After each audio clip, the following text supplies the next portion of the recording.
I'm here to speak on Mast Amendment number 84. Something that we've dealt with here in Congress before. Specifically relates to veterans' access to cannabis. And the story that I'd tell in advance of this is simply this. I woke up in Walter Reed, not too far from here, a number of years ago. And when I woke up in Walter Reed, I was missing 2 legs and a finger, and I had been out of consciousness for a week plus. And what I woke up to was being on a laundry list of medications. I had an epidural, I had oral morphines and oxys, I had antidepressants, anti-inflammatories, heavy sleep sedatives, I had a Dilaudid drip, and a number of other things that I can't even remember to this point, all at once. I'd never been on any of these things before in my life.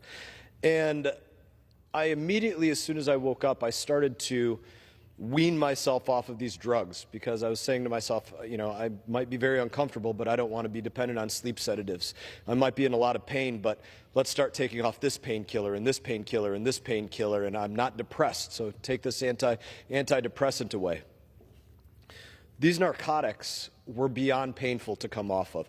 I was down to the lowest amount after about 6 months of the last narcotic. It was an oral morphine, and going from the lowest amount twice a day, 6 a.m., 6 p.m. to nothing. I spent the next several months miserable, all the gamut of withdrawal symptoms, irritability to say the least, food going through me, up all night, you name it. And that was just after 6 months.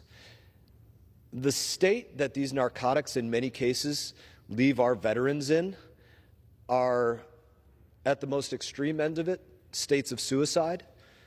At other ends of it, just extreme states of dissatisfaction and lacking purpose in life. And in some cases, it does leave them in a better condition. But the point I'm making with this true story is that veterans need to have options outside of these narcotics. And in many states, there are legal cannabis medical programs.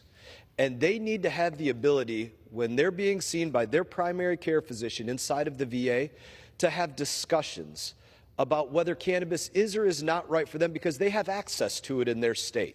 They need to be able to talk to their provider, their medical provider, about what they fill out on the paperwork, what is the right dosage amount, how that's going to interact with any other medications that they might be on, how it might affect their blood pressure or other things going on with them personally. And if we're not giving that option to have that conversation at the most serious level without worrying about some kind of reprisal for the doctor or otherwise, then we are doing our veterans a disservice in certainly at minimum all of these states where there are legal cannabis programs. I am not a doctor. I would not purport to know when this is a good treatment for somebody or when it is not, or the amounts that they should take.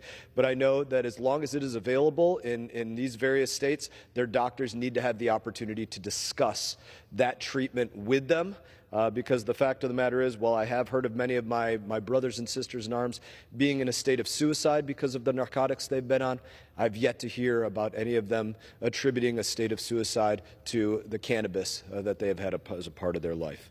And in that, again, I would ask for support on Mast Amendment number 84.